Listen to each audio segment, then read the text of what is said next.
standard of duty, integrity, and public trust. It is a moment when we pledge to protect, to defend, and serve our communities, our institutions, and every citizen or patient who relies on our diligence and our unwavering adherence to the principles we hold with impartiality and honor.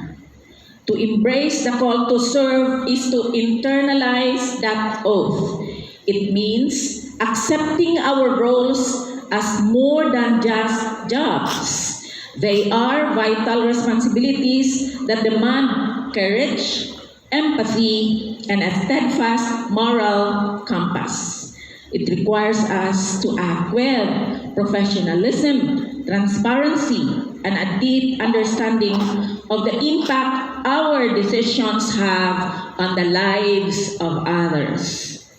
Today, as we reflect on this powerful theme, let us reaffirm our collective commitment.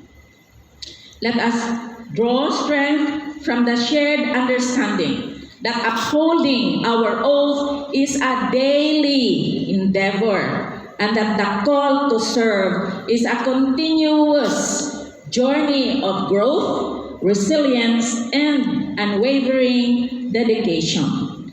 May these principles inspire our discussions, our collaborations, and every action we take moving forward.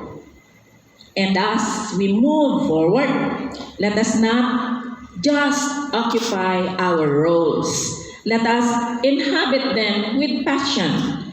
Let our integrity be our legacy, and our service be our signature. Together, let us prove that the greatest honor isn't in the title we hold, but the lives we touch while holding it. The Inquirer cites the healthcare systems worldwide value Filipino nurses. Foreigners appreciate Filipino nurses' dedication, hard work, and compassion, recognizing them as a crucial part of the global health workforce. They find Filipino nurses practice with professionalism, possess competent clinical skills, and have the ability to provide high-quality care to patients in different settings. My dear colleagues, these are positive feedbacks of those who came before you. It is up to you, the new generation, to ensure that this feedback be maintained, if not surpassed. Therefore, it behooves that you do not rest on our present laurels. We know that majority of you were schooled fully or partially during the pandemic period. That means to say then that there may be a deficiency with regard to the honing of basic nursing skills, including communication skills.